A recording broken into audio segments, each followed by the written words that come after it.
안녕하세요. 주식시마론 문을 열겠습니다. 이번 주에 한 주를 마무리하는 금요일입니다. 주 초반에 강한 상승을 보였다가 주 중반에 그렇게 흔들면서 우리를 피곤하게 했던 시장이 다행히 금요일장에는 반등이 나옵니다. 이렇게나마 한 주를 마무리할 수 있어 다행이다라는 생각을 하게 되는데 중요한 건 또 다음 주에 시장에 이 톤 변화가 생기면 어떡하나라는 걱정들도 함께 안고 있다는 거죠. 그래서 금요일장 마음이 좀 복잡합니다. 어떤 마무리를 지어야 할지 오늘의 반등은 어떤 의미가 있을지 아마 구심에서 좀 체크하고 계실 텐데요. 오늘 시장 내용과 함께 주로 반등을 주도하고 있는 IT 중심으로 해서 오늘 강의 내용을 진행해 보겠습니다. 잠시 후에 귀 기울여 주시고요. 오늘 함께할 교수부터 만나볼게요. 토마토 투자클럽의 최태규 전문가 함께하겠습니다. 전문가님 안녕하세요. 네, 반갑습니다. 최태규 전문가입니다. 네, 저희 둘 다 이렇게 양봉으로 드레스 코드를 맞춰봤네요. 그렇죠? 네, 한 주를 마무리하는 금요일장에 다행히도 1%대 반등 나온다 말씀드렸는데요. 장중 변화 상황은 어떤 내용이 있는지 살펴보도록 할게요. 2시 구간의 시황센터 김은혁 캐스터. 네, 양시장이 현재는 상승하고 있습니다. 오전장보다 오후장에서 더 탄력이 붙고 있는데요. 나란히 4거래일 만에 반등이 나타납니다. 현재 구간 코스피 지수 1% 넘게 상승을 하고 있고요. 3,153포인트 지나갑니다. 분봉 차트부터 보시겠습니다. 네, 오늘 약간의 변동세가 있긴 하지만 그래도 상승 탄력 대체적으로 잘 유지하고 있고요. 확실히 차트상에서도 오전장보다 오후장이 더 강하게 움직이고 있습니다. 현재 구간에서는 3,150선 위쪽까지 회복을 합니다. 수급 보시겠습니다. 네, 다만 오늘 좀 아쉬운 부분이라고 하면 외국인 쪽의 수급이 되겠는데요. 일단 현재도 3,374억 원 팔자세가 나타납니다. 매도 물량 자체는 약간 줄어들긴 했지만 여전히 양 매도세라는 점 눈여겨보셔야겠고요. 기관 쪽에서는 금융투자를 중심으로 매도세가 나타나면서 341억 원 팔자세입니다. 네, 반면 개인 계속해서 매수세 유지하고요. 3,786억 원 사자세입니다. 업종별로도 보시겠습니다. 네, 현재는 지수 분위기 따라서 전반적으로 상승하고 있는 섹터들이 더 많습니다. 그 가운데 의료정밀 섹터가 3%대로 가장 크게 올라주고요. 오늘은 대형주들의 효과도 크게 좀 상승을 하고 있는데요. 의약품과 전기전자, 유통업까지 현재 구간 1%에서 2%까지 상승을 하고 있습니다. 제조업종 전반적으로도 1.4%가량 상승합니다. 네, 반면에 하락하는 섹터들도 보시겠습니다. 네, 그동안 경기 민감주들의 흐름이 돋보였었는데요. 어제부터 살짝씩 이렇게 차익 매물의 움직임이 나타나고 있습니다. 이 보험업종은 1.6%대 하락세고요. 철강 금속 섹터 1.6%대까지 밀리고 있습니다. 운수창고 섹터도 어제 막판에 약간의 변동성이 있었는데요. 오늘도 0.8% 추가적인 하락세가 느껴지고요. 어제 올랐던 섹터들이 대체적으로 하락 반전하는 점까지 보셔야겠습니다. 네, 시총 상위 종목들 확인해 보시겠습니다. 현재 보시면 상승하고 있는 종목들이 훨씬 더 많은데요. 일단 IT 투톱주들부터 보시면요. 현재 삼성전자 2% 상승하면서 8만 100원 선 터치하고 있습니다. 다시금 8만 원 선 복귀해내고 있고요. SK하이닉스도 1.2% 오르면서 12만 원 선 가깝게 붙어주고 있습니다. 네, 반도체 관련 투자 소식이 전해지고 있는데요. 잠시 후 특징주에서 좀 더 체크해 보시겠고요. 다만 외국인 매도세는 여전히 반도체 종목들에서 나타나고 있다는 점 보셔야겠습니다. 네, 2차전지 종목들 가운데 오늘 LG화학보다는 삼성 SDI가 5% 가깝게 오르면서 63만 2천 원을 터치하고 있습니다. 네, 그리고 제약바이오 섹터들에서는 삼성바이오로직스 오늘도 또 신고가 경신 나타나고 있는데요. 오늘 무려 6%대까지 오르게 되면서 91만 8천 원 선 넘어서고 있습니다. 네, 모더나 위탁 생산 가능성이 점차 커지고 있는데요. 이런 부분들이 반영되고 있습니다. 네, 이거와 같이 보실 종목이 삼성물산이 되겠는데요. 삼성바이오로직스의 최대 주주기도 하죠. 동반적으로 주가가 강세 움직임을 보이면서 삼성바이오로직스 시세가 이 삼성물산까지 따라가는 모습입니다. 네, 그리고 언택트 종목들에서는 네이버가 오늘은 1.9% 오르면서 34만 4천 원 터치하고 있습니다. 이런 디지털 화폐 관련 소식들이 오늘장 좀 반영이 되는 모습이고요. 카카오 그래도 낙폭 줄이면서 보합권 터치합니다. 네, 나머지 종목들 보시면 자동차 종목들도 살펴보실 수 있겠는데요. 현대차 쪽에서도 투자 관련 소식이 있었습니다. 미국에서 전기차를 생산한다고 하는데요. 다만 이 반도체 수급난은 여전히 리스크로 작용을 하고 있습니다. 이런 여러 가지 악재와 호재성 뉴스를 보여주듯이 현재 주가 자체도 약간의 갈등 양상인데요. 강보합권 기록하면서 23만 원 선 지나갑니다. 네, 기아는 그래도 1.5% 오르고요. 83,200원 선 터치하고 있습니다. 말씀드린 대로 이런 철강 쪽에서의 차익 매물 움직임 나타나는데요. 포스코도 0.5% 하락하면서 38만 1,500원 터치합니다. 네, 또 보시면 오늘 SK이노베이션 같은 경우에도 이 정유업종의 강세와 더불어서 이렇게 또 1분기 서프라이즈의 실적을 냈는데요. 그런 부분들 반영되면서 오늘장 시세도 괜찮습니다. 특징주 보시겠습니다. 네, 국내 반도체 기업들이 향후 10년간 510조 원 이상을 투자하게 됩니다. 이 정부도 세액 공제를 해주는 등 K 반도체 전략의 구상이 좀 밝혀졌는데요. 이번 투자 발표는 국내 단일 산업 중에는 최대 규모의 투자 계획입니다. 삼성전자는 171조 원을 투자한다고 하고요. SK하이닉스도 파운드리 사업에 투자한다는 계획을 밝혔습니다. 이 반도체와 또 장비주들 위주로 좀 급등하는 양상이 나타나고 있고요. IT 투톱주들 외에는 현재 서플러스 글로벌이 9% 오르면서 5,770원 지나가고 있습니다. 네, 한미반도체는 개별일 수도 있습니다. 오늘 반도체 제조용 장비 공급 계약을 체결했다는 소식이 전해지고요. 9.5% 오르면서 32,850원 지나갑니다. 네, 아래쪽으로 주성 엔지니어링이나 유진테크, KC텍, 테스, 러셀까지 대부분이 장비주들 위주고요. 현재의 구간 2%에서 많게는 7%대까지 상승하고 있습니다. 코스닥 시장으로 넘어가 보겠습니다. 네, 코스닥 역시나 4거래일 만에 반등 움직임 나타나고 있고요. 오늘 1.3% 상승하면서 964포인트 지나갑니다. 분봉 차트 보시겠습니다. 네, 오늘 코스닥도 오전보다는 오후장에 좀 더 강한 흐름이 나타나고 있고요. 960선대로 다시금 올라오고 있습니다. 960선 살짝 불안한 모습 오전장에 나왔었는데요. 현재 구간에서는 점점 1고점을 경신하는 모습이고요. 960선 중반까지 회복했습니다. 수급 보시겠습니다. 네, 수급에서는 개인이 152억 원 팔자세고요. 외국인이 그래도 매수 전환으로 바뀌었습니다. 545억 원 사자세를 기록하는 가운데 기관은 374억 원 팔자세를 보여줍니다. 시총 상위 종목들도 보시겠습니다. 현재 대체적으로는 강세 움직임이 느껴지고 있는데요. 이 제약 바이오 업종이나 어제장 좀 크게 밀렸던 2차전지 소재 쪽으로 해서도 급등세가 나타나고 있습니다. 셀트리온 그룹주들은 나란히 2%대 상승세고요. 펄어비스는 0.6% 여전히 하락세입니다. 카카오게임즈 반면에 0.7%가량 오르는 모습이고요. 앞서서 삼성 SDI의 급등세도 체크를 해보셨을 텐데 에코프로비엠 4% 가까이 상승하고 있습니다. 16만 9,600원을 지나갑니다. 네, 다른 종목들 보셔도 대체적으로 1%에서 2%에 가까운 시장 분위기를 따라가는 반등세가 나타나는 모습 보이고 있고요. HLB 보시면 현재 1.5% 상승하면서 32,100원 선 터치합니다. 이 리보세라닙의 항암제 내성 억제 기전이 밝혀졌다는 소식까지 있고요. 조금 더 아래쪽으로 쭉 내려가 보시면요. 오늘장 같은 경우에는 LNF도 급등을 하고 있습니다. 이 차세대 양극재 수요 증가에 대해서 선제적으로 대응하기 위해서 이번에는 880억 원 규모에 달하는 신규 시설 투자에 나선다고 밝혔습니다. 이런 부분들까지 오늘장 반영된다는 점 체크해 보셔야겠습니다.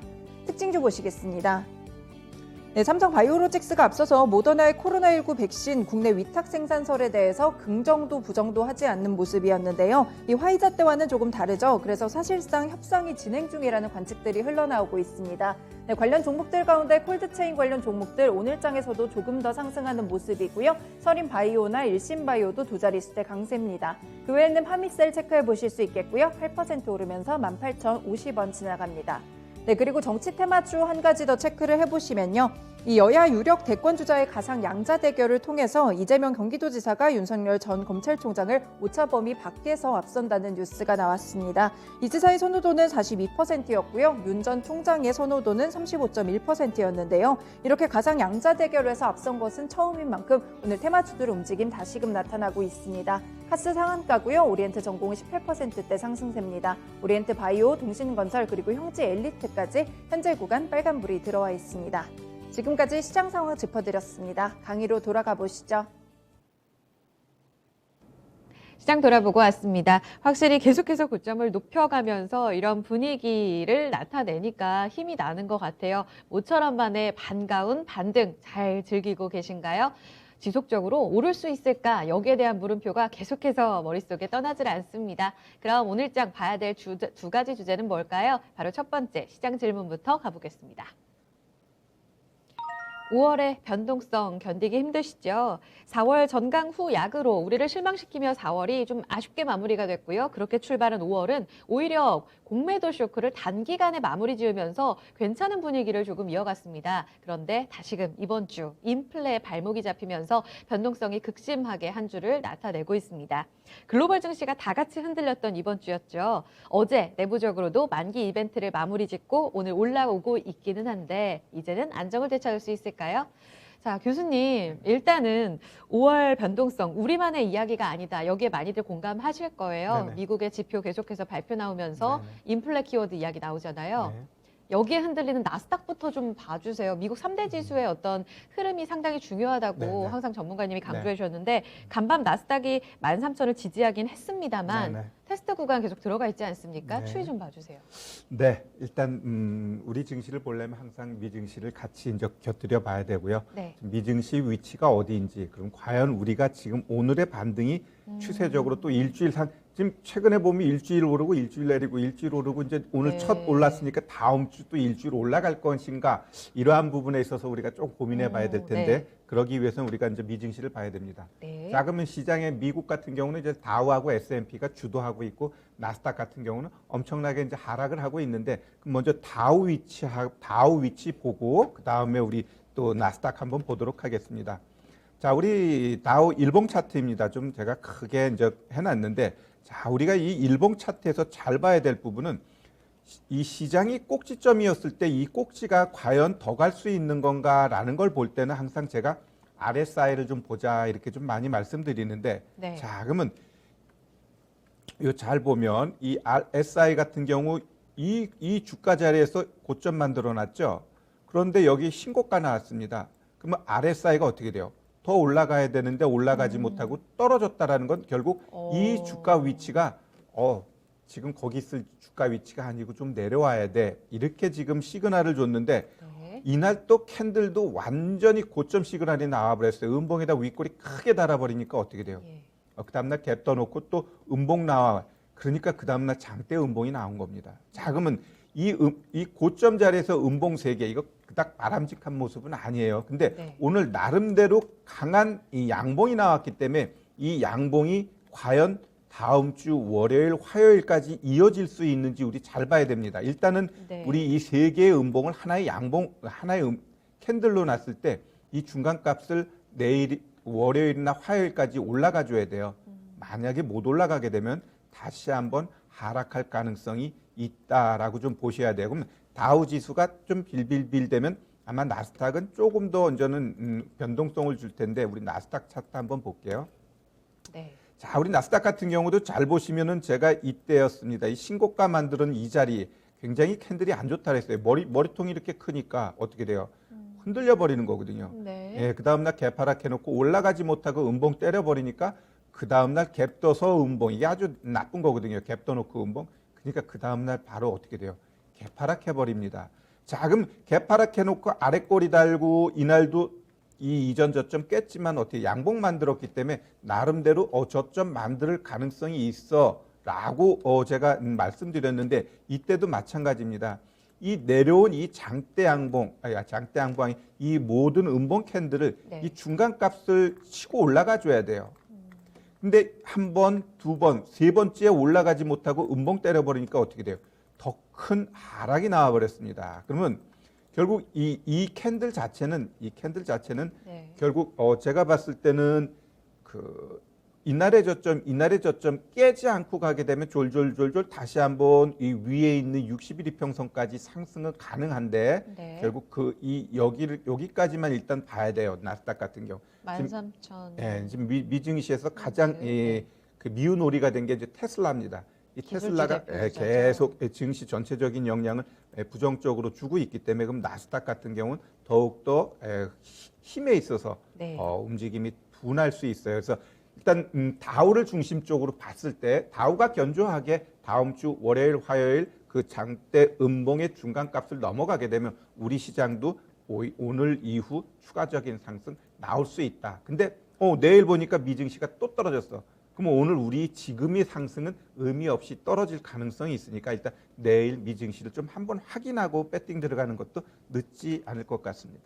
오늘 너무 안도하기보다는 다우 기준으로는 34,500선 되겠고요. 나스닥은 또 13,000선 지지 여부 보면서 들어가도 무리 없다.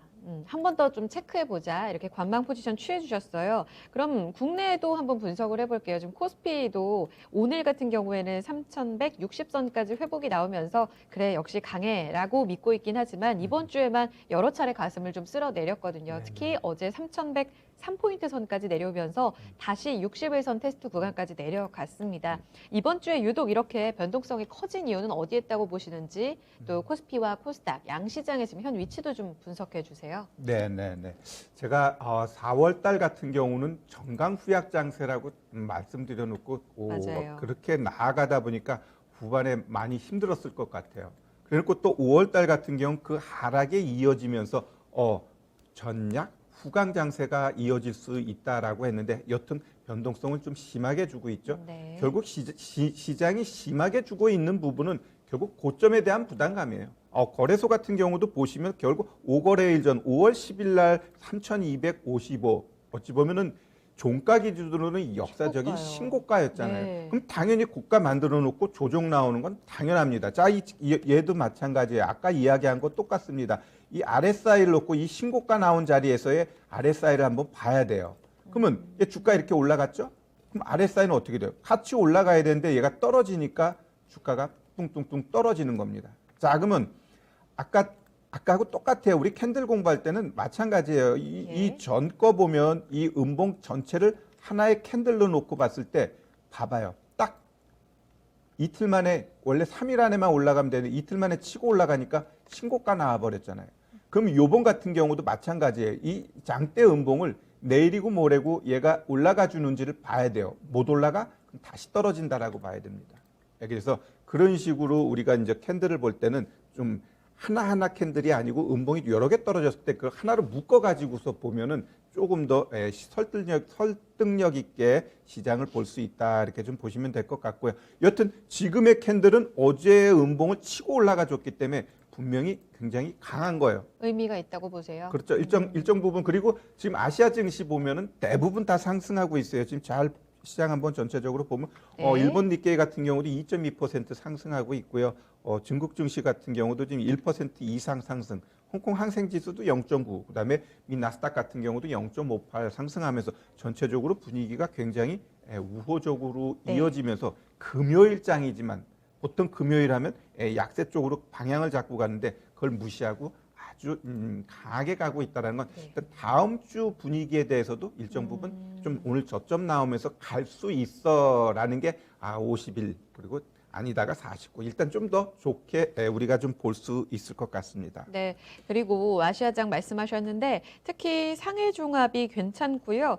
중화권 같은 경우에는 이번 주에 대만이 많이 빠졌었는데 네네. 오늘 0.4% 일부 되돌림이 좀 나오면서 우리만큼 강하지는 않지만 그래도 대만 증시도 좀 안정권에 접어드는 모습 이렇게 나타내고 있습니다. 그러니까 말씀 들어보면 결국은 이번 주에 어떤 외국인들이 굉장히 또 공격적으로 팔았고 네네. 하락하는 모습이 짙게 나타났는데 이 부분은 위험 시그널이 아니라 고점에서 쉬는 자리였다. 이렇게 일단 보신다는 거죠. 일단 외국인 같은 경우는 공매도를 치고 싶은데 언제 치냐면 꼭 미증시가 급하게 하락하게 되면 시장 하락하니까 내가 공매도 치는 거 자연스러운 거 아니야? 라고 걔네들이 생각할 것 같아요. 그래서 미증시 하락할 때 보면 특히 외국인의 매도가 굉장히 크게 나오는데 네. 결국 그 빌미로 인해 가지고 공매도를 외국인들이 아주 시원하게 친다라고 좀 보시면 될 것 같고요. 네. 또 아까 좀 얘기하다 좀 내가 빼먹은 게 있는데 어떤 왜 거예요? 왜 미증시가 조금 이렇게 급락하고 변동성을 줬느냐 이 부분은 결국 우리 소비자 물가 지수 이러한 네, 부분 제가 네. 차트도 한번 갖고 나왔는데 한번 볼까요? 네. 자, 우리 연준에서 그 인플레이션에 대해서는 물가에 대해서는 내가 2% 넘는 거 일정 부분 그건 일시적이니까 나 다 용인할 수 있어라고 이야기를 하는데 네. 그 전까지만 해도 그 2.6 나왔을 때는 뭐 이 정도 내가 용인하니까 시장도 받아들였어요. 네. 근데 갑자기 4.2%까지 올라가니까 이 연준의 그 힘 별거 아닌가 이런 식으로 하면서 이제 시장이 조금 변동성을 주면서 하락했다라고 보시면 될 것 같고요. 네. 이 소비자 물가 지수는 제가 봤을 때 계속해서 올라간다라고 볼 수밖에 없어요. 네. 모든 원자재 가격이 올라가고 있고 거기에서 발생되는 기업들은 어떻게 돼요? 결국 그 원자재를 사가지고 물건을 만들면은 가격을 인상시키지 않으면 기업 입장에서는 네. 계속해서 적자이기 때문에 네. 결국 어느 수준 되면은 다 올라가게 돼 있어요. 그래서 어느 것 관계없이 내가 봤을 때는 이 인플레이션은 계속해서 상승하고 결국에는 금리도 계속해서 상승한다고 봐야 돼요. 알겠습니다. 자, 그러면 우리 그 10년물 국채 그 차트도 하나 좀 볼까요? 네. 자, 잘 보면은 네. 엊그저께인가 1.7% 올라갔다 또 다시 살짝 내려왔는데 네. 일단 이 10년물 국채 같은 경우도 지금 여기서 박스 흐름은 보여주고는 있지만 네. 결국 그 인플레이션이 올라가게 되면 네. 이 10년물 국채는 제가 봤을 때 뚝뚝뚝 올라가고 요번은 이제 1.8% 정도 돼야지 시장이 크게 한번 요동칠 거예요. 그러면서 요동치고 추스려지고 그러면서 네. 아마 2%까지는 네. 무난히 올라가지 않을까 보여집니다. 알겠습니다. 10년물 국채 금리가 이번 주에 또 CPI 잘 나오면서 1.69까지 갔죠. 그리고 간밤에 생산자 물가 지수도 굉장히 또 잘 나왔습니다. YOY로는 6% 넘는 상승률을 기록하면서 원자재 가격 상승에 또 바로 직결되는 이런 PPI 쪽으로도 여전히 상승세 이어지고 있고요. 말씀해 주신 대로 이런 인플레 키워드는 계속 시장을 좀 장악하는 이슈가 될 거다. 그런데도 불구하고 앞서 전문가님께서도 이야기를 하셨지만 4월은 전강 후약인데 5월은 잘 보자 전약 후강 될 수 있다라는 말씀을 해주셨어요. 네네. 물론 지금 자리가 자리인 만큼 좀 더 그럼 하방이 열려 있다가 다시 제자리로 올라가면서 반등을 주게 될지 이런 부분은 좀 더 체크를 해봐야 될 것 같은데 5월 전약 후강 여전히 좀 관점 유효하다고 보시는지 궁금해요. 네, 일단 지금 우리 시장의 조정은 내가 봤을 때 그렇게 크게 조정 나온 건 아니에요. 지금 거래소 같은 경우 61이평선 정확하게 지켜주면서 추세를 지금 안 깨고 조정을 괜찮다, 나오기 이 때문에 말씀이시군요. 이거는 내가 봤을 때 굉장히 뭐 아름다운 모습을 보여주고 있다라고 보고 있고요. 예. 그래서 지금은 이 예쁘게 눌림 만들면서 시장이 가는 거기 때문에 네. 여기서 내가 좀 겁먹는다라는 건 분명히 결국 종목 싸움에 있어서 내가 뭔가 잘못 방향을 잡고 가고 있다라는 거지 네. 시장에 있어서는 제가 봤을 때 크게 문제가 없다라고 보고 있고 특히 제가 지금 요새는 조금 별로 내가 반도체 얘기를 안 했는데 이제 반도체가 한번 시장을 변화시켜 줄 수 있는 변곡점이 될 수 있다. 오늘 이따 뭐 그 얘기도 하겠지만 네, 두 번째 주제로 예. 또 힌트 그러면 주셨네요. 살짝 내려놓고 자 그러면 결국 시장에서 크게 좀 변동을 줄 수 있는 요인은 그 바이든 정부의 그 경기 부양안입니다. 예, 이 부양안 이게 어찌 보면 약이 되면서도 독이 될 수 있는 부분인데 네. 이 부양안 이거로 인해 가지고 미국 같은 경우 지금 그 실업률 같은 그 차트도 제가 하나 갖고 나왔는데 한번 볼까요? 실업률. 지금 실업률 같은 경우도 그 6%에서 최근에 다시 6.1까지 좀 올라갔습니다. 왜? 원래는 이게 한 4.5까지 충분히 내려갈 수 있는 시장 분위기에 있는데 아니 돈을 가서 일하는 것보다도 그냥 노는 걸 더 많이 주니까 지금 미국에서는 실업률이 줄질 않는 거예요. 그냥 집에서 놀면서 가겠다라는 거죠.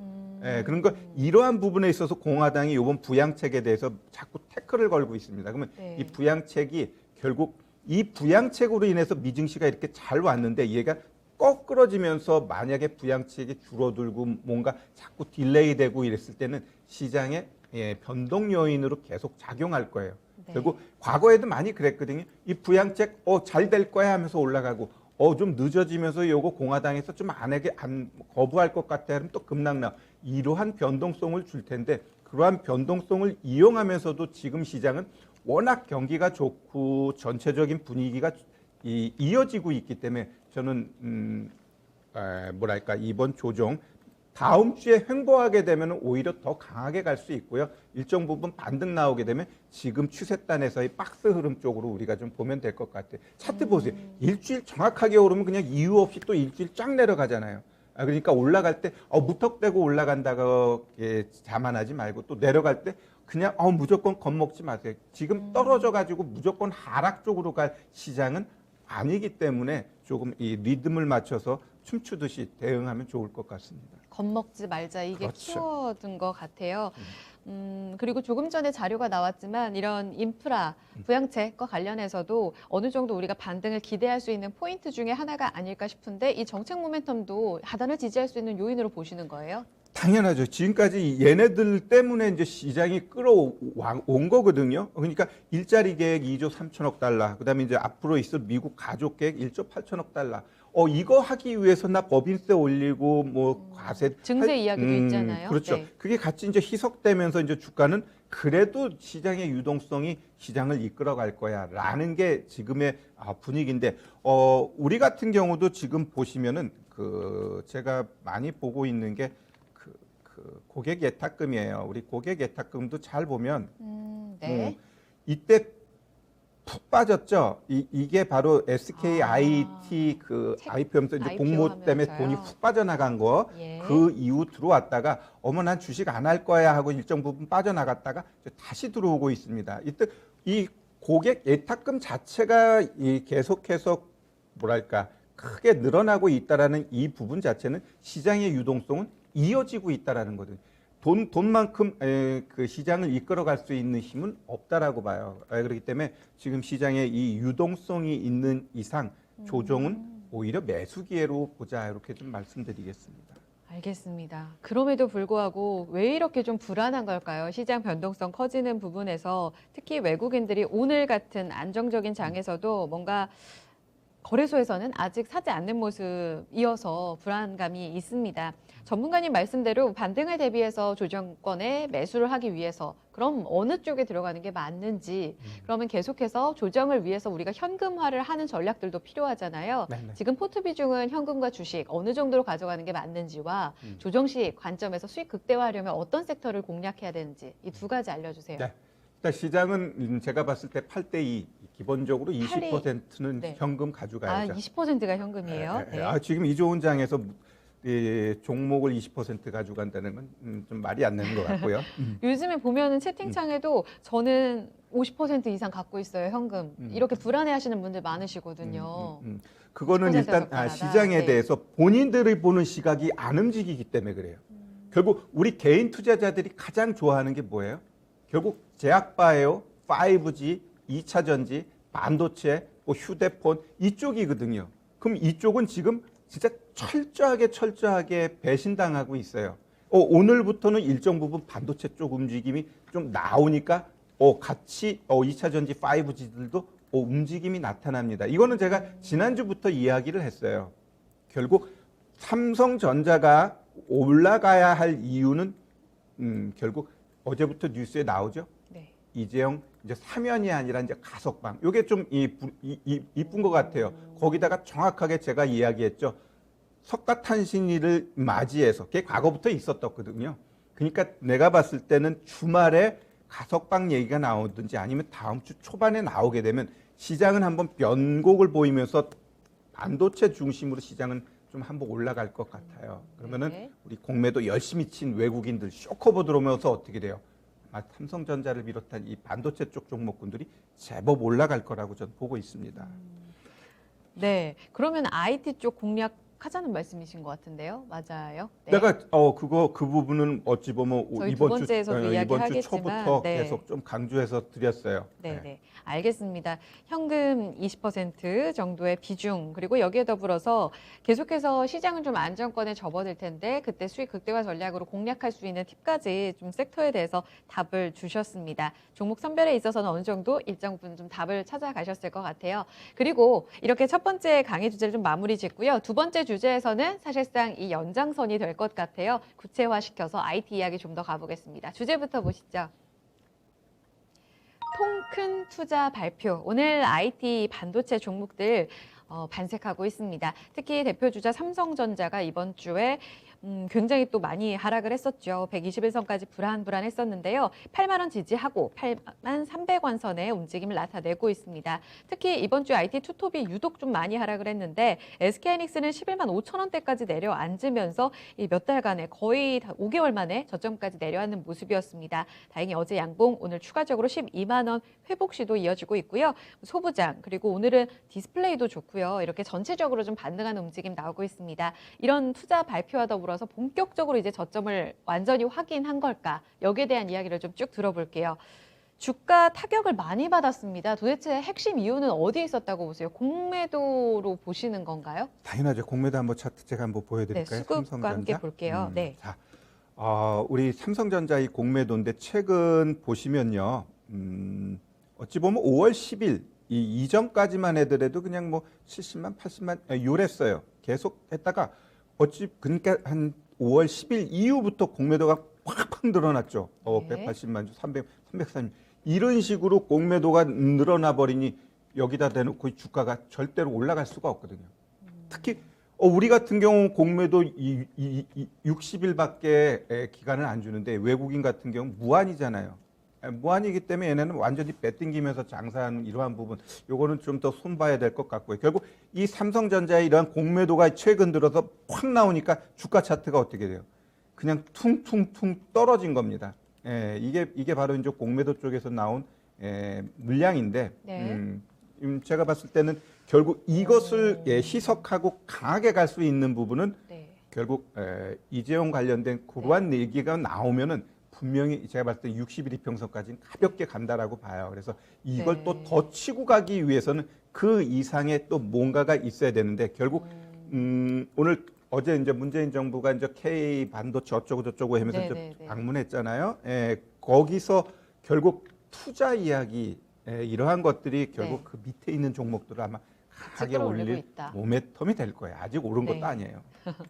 전문가님, 근데 말씀하시기를 지금 공매도에 타격 받으면서 IT 하락했다라고 말씀하셨고, 사실 우리 공매도 한참 전, 그러니까 재개되기 한참 전에 강의에서 다룰 때에도 삼성전자가 그 타겟이 될 거예요라고 말씀하시면서 그때 논란이 좀 컸었잖아요. 네네. 삼성전자가 공매도에 영향을 받는다고요 하면서 이제 다른 분들도 굉장히 좀 가능성 없지 않을까요? 이런 이야기 하셨는데 지금 타겟이 되고 있는 게 말씀이 맞아요. 근데 좀 중요한 건 사실 공매도라는 것 자체가 굉장히 비싸거나 혹은 업황에 대해서 결국 더 안 좋아질 거라는 그런 전망 하에 공매도 타겟이 되는 게 아닙니까? 네네. 그런데 지금 많이 안 좋다고 보세요. 이 자리에서 왜 이렇게 공매도가 공격적으로 나왔을까에 대해서는 어떻게 해석하세요? 삼성전자가 그 뭐랄까 대한민국 뭐랄까 대표 기업이죠. 거래소에서 차지하는 비중도 제일 크고 어찌 보면은 이 삼성전자 모든 게 다 갖춰진 기업이니까 주가가 계속 가야 돼. 그건 우리 생각이에요. 다 갖춰져 있고 참 좋은 아이인 건 맞지만 네. 결국 주가는 계속 가기 위해서는 일정 부분 상승과 하락을 반복해야 된다는 거죠. 최근에 그 1월 달에 고점 만들어 놓고 일정 부분 조정 주고 이 횡보하는 것 네. 그래도 그나마 삼성전자니까 이렇게 버텨준 거지 다른 종목들은 어때요? 뚝뚝뚝뚝 떨어졌거든요. 그래도 얘가 똘똘하니까 그래도 이만큼 가져갔다가 공매도 생기면서 이렇게 한번 좀 하락을 했는데 네. 이 공매도 쇼커버는 제가 봤을 때 들어올 거라고 좀 보고 있고요. 우리 차트 보면은 지금 이 최근에 이렇게 하락하는데 신용이 이렇게 늘어나고 있어요. 네. 근데 여기 이렇게 하락하면서 이 삼성전자를 여기서 신용을 더 쓴다라는 건 내가 봤을 때 뭔가를 알고 큰 손들이 사는 거예요. 그러면은 얘가 이제 주가가 올라가면서 신용이 빠지잖아요. 그러면은 네. 이 신용 빠지는 자리가 단기 고점이 될 거예요. 그래서 지금 삼성전자는 한 신용하고 같이 보면서 주가가 올라가는데 신용이 오히려 이제 좀 빼버려. 그럼 그 네. 자리에서 뭐랄까 우리도 단기 목표가로 잡고 이 삼성전자는 대응하시면 될 것 같아요. 알겠습니다. 그러면 추이를 받고요. 사실상 뭐 전략까지 힌트를 조금 주셔가지고 내용적인 측면도 한번 들어가 볼게요. 조금 전에 이야기를 하셨지만 문재인 대통령 어제 삼성 방문을 했습니다. 여기에서 K반도체 벨트 관련해서 정부 쪽에서 아끼지 않고 지원하겠다. 이 발표를 했죠. 그리고 삼성 하이닉스 쪽에서도 통큰 투자 발표가 있었고요. 이 내용들 구체적으로 좀 다뤄주시고 얼마나 큰 호재로 보시는지 여기에 대한 해석도 궁금합니다. 솔직히 늦었습니다. 미국, 유럽, 일본 이런 데에서는 벌써 속도감 있게 진행이 나왔죠. 했는데 우리나라만 뭐랄까 이재용 그 재판 관련돼 가지고 좀 거리를 두기 위해서 그랬는지 모르겠지만 네. 여튼 늦었지만 그래도 지금 현 시점에서 방문해 가지고 뭐 2030년까지는 510조를 투자하고 삼성전자 같은 경우 또 시스템 반도체 쪽으로 해 가지고 뭐 171조를 투자한다 그랬어요.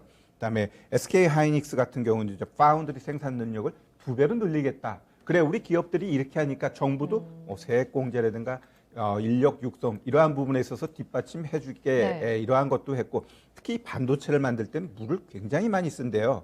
그래서 대만 같은 경우 그 막 가뭄으로 인해서 TSMC 얘네가 생산 차질이 물이 없어 가지고 그래서 네. 이런 용수 같은 계획도 정부에서 차곡차곡 잘 해주겠다라고 하면서 전체적으로 뭐랄까 K 반도체 벨트 조성에 있어서 긍정적인 시그널을 보내줬죠. 자, 이 시그널에 의해서 오늘 좀 이 종목들 움직여줬고요. 결국 큰 덩치가 투자를 하게 되면 어떻게 해요? 그 밑에 있는 뭐 장비주니 뭐 시스템 반도체 종목들이 이러한 종목들도 같이 가게 돼 있어요. 같이 가면서 결국 한미 정상회담에서 또 삼성이 미국과 가지고 미국에서도 어느 투자하겠다 그러면 어떻게 돼요? 계속 투자가 늘어나기 때문에 그 반도체 관련된 종목군들 그동안에 많이 힘들었지만 어찌 보면 1주, 2주 정도는 시장을 이끌어가면서 갈 수 있고요. 네. 결국 이 거래소나 코스닥, 거래소는 뭐 큰 게 있지만 코스닥 같은 경우는 이 반도체 관련된 종목군들이 차지하는 비중이 한 4분의 1은 될 거예요. 그럼 걔네들이 주도적으로 올라가면 뭐 코스닥도 어느 정도 좀 상승하는데 힘이 될 수 있다라고 봐요. 그래서 지금 제가 보고 있는 시장의 분위기는 분명히 일단 정부에서 한번 던져줘 줬고요.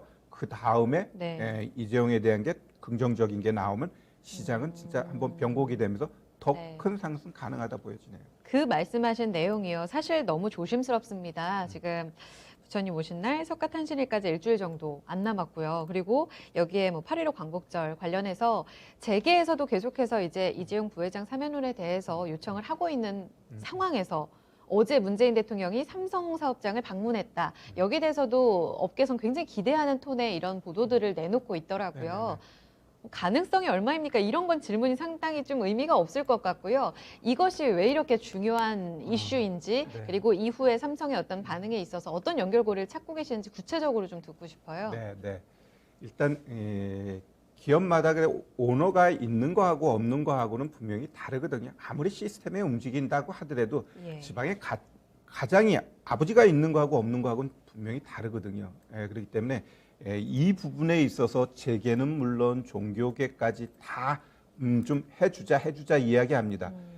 물론 법의 형평성이라는 게 있는데 네. 제가 봤을 때 법이라는 게 그 형평성이 과거부터 있었다고 보지는 않아요. 그렇기 때문에 뭐 그 형평성을 꼭 여기에다 맞춰야 되느냐. 그리고 이 문제는 벌써 몇 년 전부터 이끌어져 왔던 내용이기 때문에 이게 진짜 법적으로 뭔가를 하려면 벌써 3년 전, 4년 전에 정리를 했었어야 돼요. 결국 이렇게 끌고 왔다라는 이 부분 자체부터가 내가 봤을 땐 좀 잘못됐다라고 보고 일단 경제적으로도 많이 이제 어려운 상황이잖아요. 그러면 한번 통 큰 결단을 내려가지고 경제를 위해서 어차피 정치하고 경제는 또 끊어야 끊을 수 없는 부분이지만 여튼 경제를 위해서 분명히 좀 변화를 주고 그러한 변화가 좀 감지되고 있어요. 그래서 감지되고 있기 때문에 저는 아마 좀 가석방 쪽으로 방향 잡고 갈 거라고 보고 있고 이쪽으로 나는 배팅을 해야 된다라고 좀 보고 있습니다. 이미 주가가 그 흐름을 보여주고 있다고 생각하세요? 네네네. 알겠습니다. 그 투자와 더불어서 이런 기대감들이 오묘하게 섞이면서 지금 8만 원 선을 견고하게 지켜주고 있는 삼성전자입니다. 워낙 많이 빠진 탓에 여기에서 반등이 안 나오면 어떡하나 참 불안했을 텐데 그래도 좀 지지가 나와서 다행이에요.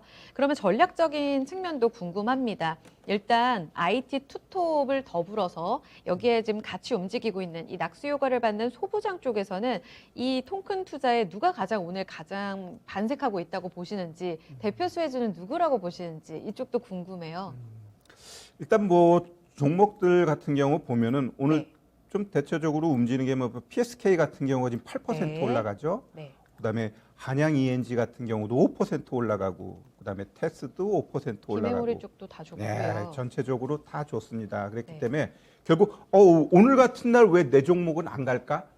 그것은 뭐 종목마다 올라가는 때가 있기 때문에요. 그 종목이 좋은 종목이고 실적 나오고 또 반도체 관련돼 가지고 분명히 얽혀져 있다면 순서대로 가게 돼 있어요. 수급 주체들이 한 종목 쫙 올려버리면 거기서 또 차익하고 거기서 딱 빠져나오면 또 관련된 종목 가가지고 또 움직이고 이런 식으로 나오게 돼 있습니다. 제가 하여간에 반도체 이쪽에 대해서 며칠 전부터 계속해서 이제 강조해 드렸던 부분은 이러한 이 정치적인 흐름, 우리가 주식을 할 때는 항상 동쪽으로만 바람이 부는 게 아니에요. 가끔 또 서쪽으로도 불고 남쪽으로도 불고 이러기 때문에 한쪽으로만 이 시각을 둬서는 안 되고 어떨 때는 테마 쪽으로도 보고 어떨 때는 이제는 또 반도체 봐야 되는 거예요. 그래야지 또 1주, 2주 동안 내가 수익을 낼 수 있는 반도체 좋으니까 나 반도체 모든 종목을 다 살 거야. 그게 가장 어리석은 짓이에요. 포트폴리오를 짜고 내가 10개라는 돈이 있으면 거기서 2-3개만 이 반도체에다 담아야죠. 그리고 또 나머지 7개는 앞으로 또 뭐가 갈 것인가 그걸 또 찾고 연구해서 거기다가 또 분할 매수해서 들어가야 되는 겁니다. 우리는 보면은 뭐 좋다라면 그냥 종목을 다 10개면 10개 다 그 종목을 사버려요. 그러면 그 타이밍 잘못 맞춰버리게 되면은 걔네들이 시세 끝나버리면 어떻게 돼? 그 10종목이 다 손실로 변질돼 버리기 때문에 항상 우리가 주식을 할 때는 그 한 종목에 몰빵도 안 좋지만 한쪽 섹터에 몰빵해가지고 여러 종목을 가져가는 것도 아주 나쁜 습관이다. 이렇게 좀 말씀드리겠습니다. 포트폴리오 배분이 중요하다. IT가 지금 자리를 잘 만들고 있긴 한데 종목 선별 잘해야 된다. 그럼 전문가님께서 콕 집어서 얘기를 안 해주시니까 지금 채팅창에 올라오는 이 종목들의 현 위치라든지 그리고 지금 수혜주로서 좀 기대할 수 있는 포인트인지 이런 부분들을 구체적으로 좀 여쭤볼게요. 저도 궁금한데 마로니에님께서도 말씀을 하셨어요. 이번에 이 시스템 반도체 쪽으로는 기존 투자하겠다고 했던 130조 원이 아니라 여기에 38조 원 더해서 투자를 하겠다고 했잖아요. 비메모리 쪽으로 좀 강할 것으로 기대를 했는데 오늘 DB 하이텍 같은 경우엔 또 하락합니다. 이건 어떻게 해석해야 될까요, 전문가님? 자, 우리 DB 하이텍 같은 경우 지금 하락은 했지만 제가 봤을 때 추세를 깬 건 아니에요. 제가 봤을 때 그냥 객관적으로 봤을 때 지금 차트 흐름은 한번 올리기 위해서 의도적으로 이렇게 또 빼는 경우도 있어요. 네. 빼는 경우도 있기 때문에 일단 먼저 한번 수급을 좀 볼게요. 수급을 보고서 우리가 조금 더 구체적으로 봐야 될 텐데 네. 수급 보면 최근에 기관이 엄청나게 들어왔죠. 오늘 일단 살짝 매도는 하고 있지만 수급 전체적인 밸런스에 있어서는 제가 봤을 때 DB 하이텍 그닥 나쁘지는 않아요. 그러면 차트 흐름에 있어서도 이게 나쁜 거냐 했을 때 그게 아니에요. 시장 이렇게 좋은데 뭐 내 종목 왜 3%씩이나 빠져? 라고 했을 때 이 빠지는 거에 대해서만 너무 나쁘게 생각할 필요는 없다라고 좀 보셔야 될 것 같고요. 네. 일단 제가 보고 있는 이 종목의 분봉 흐름을 보면서 저점을 보면은 52,700원이네요. 그래서 일단 뭐 52,700원까지 떨어진다 그래가지고 얘가 추세적으로 문제가 되는 건 아닙니다. 일단 지금 시장이 워낙 안 좋았기 때문에 얘도 일단 이 박스 흐름 쪽에서 가기 위해서 의도적으로 이렇게 밀어버리는 경우도 있고 내일 한번 더 나와도 추세 흐름에 있어서 문제 안 돼요.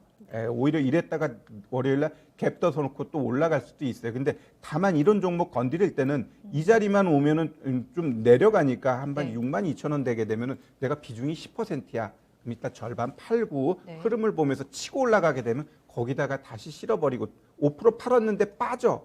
그럼 또 그 밑에서 다시 5% 채워놓고 이런 식으로 지금 트레이딩 하는 게 좀 좋을 것 같아요. 그리고 장비 쪽 안에서요. 궁금한 게 삼성전자는 이미 60일선을 깨고 한참 내려가서 60일선 회복한 이후에 그 다음에 또 새로운 모멘텀이 중요합니다 하셨었잖아요. 삼성은 이렇게 먼저 60일선이 이탈이 나왔지만 오히려 장비 안에서는 유진테크, PSK 말씀하신 종목, 또 여기 한미반도체 이런 종목들의 경우에는 오늘 탄력도 좋기도 하지만 60일선을 계속 견고하게 좀 지켜주는 모습이었습니다. 이쪽으로는 확실히 IT 형님들보다 강한 시세가 유지되고 있다고 분석하는 게 맞습니까? 당연하죠. 기왕이면은 추세가 살아있는 유진테크 한번 볼게요. 네. 이야기한 김에. 자, 유진테크 보면 61평 살아있고 완전 정배열에서 지금 신고가 만든 다음에 네. 좀 조정 들어온 거예요. 네. 조정 들어왔어. 그러면 저는 항상 우리 이제는 많은 분들한테 이야기할 때 60일 이평선 하회할 수 있어요. 하회하는데 얘가 3거래일 안에 60일 이평선 위로 올라가게 되면 네. 얘는 60일 하회한 거 크게 문제 안 돼요. 근데 3거래일 동안 60일을 못 가. 그럼 얘 1주, 2주 동안 그 밑에서 행보하거나 더 떨어지게 돼 있어요. 그래서 얘는 봐봐요. 깨놓고 바로 올라가잖아. 그럼 이런 애들은 갑니다. 그럼 어디까지 가니 할 때 일단 여기가 뭐냐면 최근 고점이면서도 20일 이평선이거든요. 네. 그럼 여기를 일단 단기 목표로 보는 거예요. 그럼 여기 갔다가 떨어졌다 요걸 반복한단 말이에요. 네. 안 하고 그냥 가. 그럼 여기서 올라타가지고 다시 한번 신고가 보는 거죠. 이런 식으로 그 뭐랄까 트레이딩 할 때는 단기 목표가 보일 때는 네. 일단 절반 매도하고 내려오면 절반 매도한 거 다시 메워놓고 그다음에 치고 올라가면 거기다 채워가고 이런 식으로 해야 됩니다. 알겠습니다. 호재에 다 같이 움직이고 있어서 어느 쪽이 어느 정도 더 수혜를 받는가에 대해서 지금 주가를 보고 아리송하신 분들 종목별로 좀 짚어드렸으니까요. 좀 참고를 해보시면 좋을 것 같아요. 혹자는 추가적으로 어느 분야에 구체적으로 이 187조 원이 들어가느냐 이런 내용들을 발표한 이후를 또 기다려봐야 된다라는 이야기들도 있어서요. 이런 내용들도 나오게 되면 또 강의로 짚어드릴게요. 오늘 전략은 여기서 마무리 짓겠습니다. 전문가님 고맙습니다. 네, 감사합니다. 네, 시마론에서 준비한 내용 여기까지입니다. 투자 판단에 도움될 수 있는 강의 내용이었고요. 이 내용은 특정 종목의 상승 하락을 보장하진 않습니다. 오늘 종목에 대한 고민들도 많으셨죠? 오후 9시, 밤 9시에 네, 미스터 진단 함께합니다. 지금 신청 주시면은 여러분들 미리 좀 접수 가능하니까요. 02-2128-3388번으로 지금 전화 주셔서 미리 접수해 주세요. 그러면 남은 시간 힘내시고요. 월요일에 뵙겠습니다.